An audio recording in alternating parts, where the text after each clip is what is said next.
Hello everyone, welcome to RPA Learners, and in this video we're going to see how to create a list and add items to that list using Power Automate Desktop.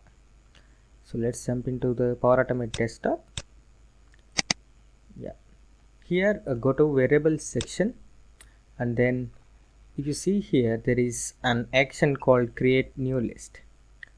Drag and drop it to the main, and you can see this create new list action will produce a variable which is list. It will create a new list, right? So click on save. Now the list is created. This is something how you create a list, and you can see the flow variables which is list. And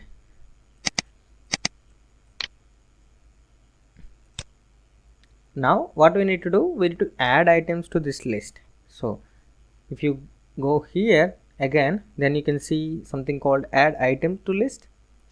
Just drag and drop it here. Now we are adding an item to the list. Firstly, what is the item you need to add? Let's say I am giving it as 5, and in which list? If you have two lists, then you need to name it differently. So in this case we have only one list, so we are selecting list.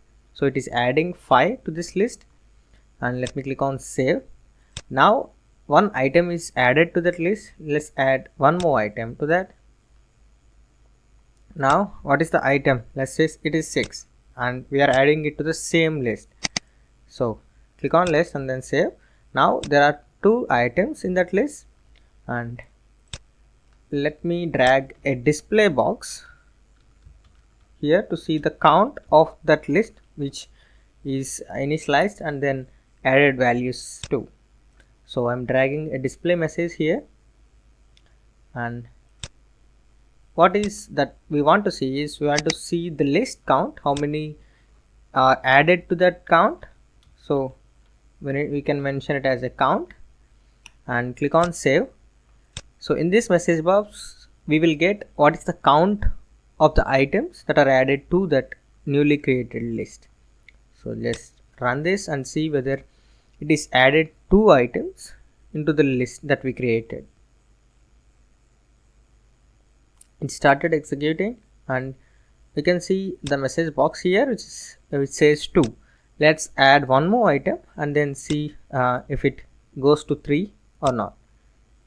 So let's add one more item here which says 8, and what is the list item? Here we are storing it into the same list. So then click on save and execute it again, and then we will see if it gives 3, it is adding the values to that list, and it also created the list. Here you can see that it is 5, 6 and 8. These are the 3 values that we are passed as an input here, 5, 6, 8, and those are added to this list which is created. So this is how you create a list and add values to that list in Power Automate Desktop. That's it for this video. If you like this video, give it a like. If you haven't subscribed to our channel yet, please consider subscribing for more videos.